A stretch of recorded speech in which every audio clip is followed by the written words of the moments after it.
5 coisas ou comportamentos que nos impedem de viver o poder de Deus, parte final. E respondeu-lhe Pedro e disse: Senhor, se és tu, manda-me ir ter contigo por cima das águas. E ele disse: Vem. E Pedro, descendo do barco, andou sobre as águas para ir ter com Jesus. Mas, sentindo o vento forte, teve medo, e começando a ir para o fundo, clamou, dizendo: Senhor, salva-me. E logo Jesus, estendendo a mão, segurou-o e disse-lhe: Homem de pouca fé, por que duvidaste? Mateus 14, versículos de 28 a 31.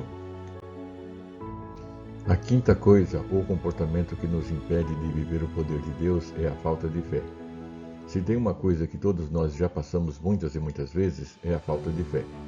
Quantas vezes recebemos um diagnóstico de uma enfermidade ou uma grave ameaça e travamos?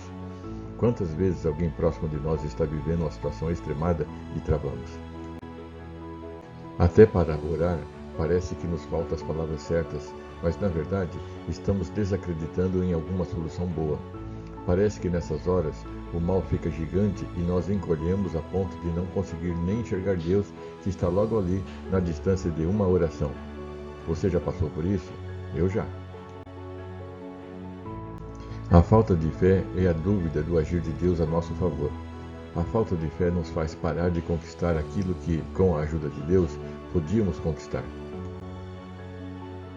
Consequências da falta de fé: produz medo, tira a nossa visão de Jesus, produz desespero, produz retrocesso, produz murmuração, produz contaminação, nos afasta de Deus.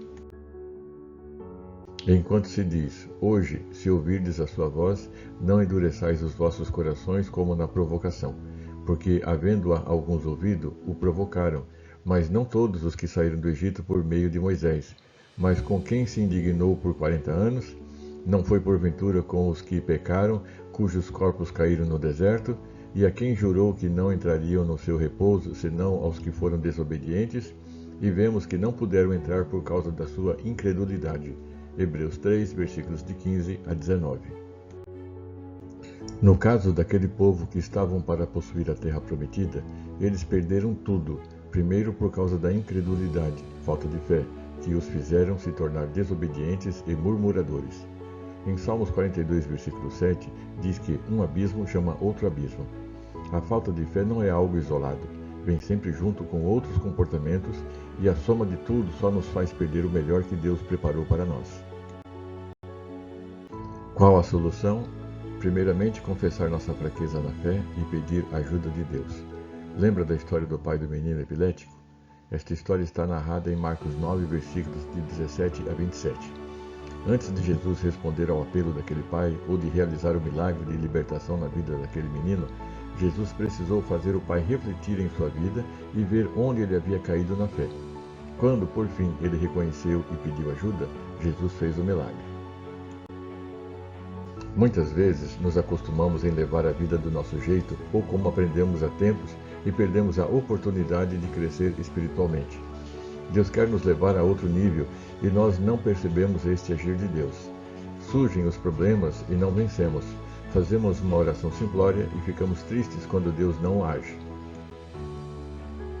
A Bíblia fala sobre cura tanto no Antigo como no Novo Testamento, mas mesmo assim, muitos crentes sinceros acreditam mais no diagnóstico dos médicos do que na intervenção milagrosa de Deus. Quem é que dá a última palavra? É o Senhor Deus. Leia Provérbios 16, versículo 1. Eu fico pensando, Jesus ajudou aquele pai a chegar no nível de fé necessário para ver o seu milagre. E se Deus quer nos usar para ajudar as pessoas próximas de nós a ter fé? Estamos preparados? Se não, estamos entendendo que Deus quer nos preparar para esta obra? Afinal, só podemos dar o que temos. Meu irmão e minha irmã, na próxima vez que nos vermos diante de uma situação complicada, seja conosco ou com alguém próximo, vamos nos apegar ao que diz a palavra de Deus e pedir a Ele que nos ajude a ter fé suficiente para transformar aquela palavra em o poder de Deus se manifestando em nós ou através de nós. Amém? Tenha um dia abençoado e até a próxima. Devanir Caetano da Silva, pastor da Igreja Restauração em Cristo.